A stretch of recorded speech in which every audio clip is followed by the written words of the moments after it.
Hello? Hi, I am Hilka Willie from Penta Chemist. I'm here to teach you on how to solve problems regarding Chapter 24, Intro to Spectrochemical Methods of the book Fundamental of Analytical Chemistry by Skog. So now, I'm going to teach you how to solve using the formula E is equal to H times V, or H times speed of light over lambda. So, I'm going to teach you how to solve using this formula. So, the question is, what is the energy that is emitted at 4.30 times 10 raised to 2 nm by CuCl? So, the first thing we need to do is identify what is this 4.30. 4.30 in the given is the lambda, or what we call the wavelength. But we need first to make this as meters. 4.30 then times 10 raised to negative 7m. Now, the second thing we'll do is to substitute it here. That we know that speed of light is equal to 3.0 times 10 raised to 8 meters per second. As we see here, is meters in meters and easier to solve.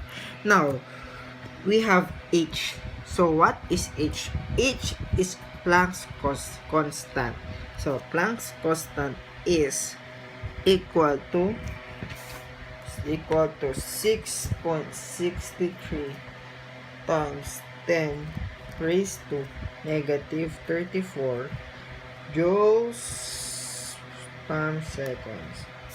Now, the next step is to substitute everything here.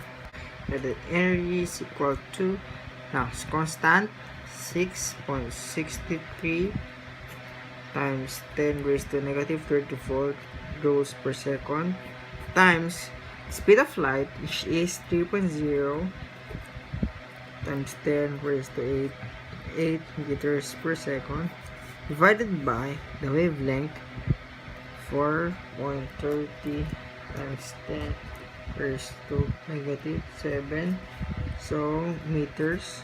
Don't forget the unit, then cancel.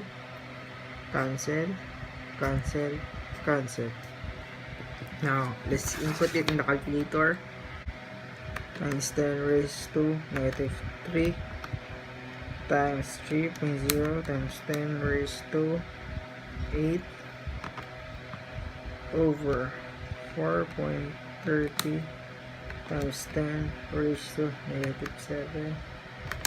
So the answer is equal to 4.63. That's right. This is 4.6 times 10 raised to 12 joules. Is the final answer. Once again, this is Pentachemist. Thank you for watching.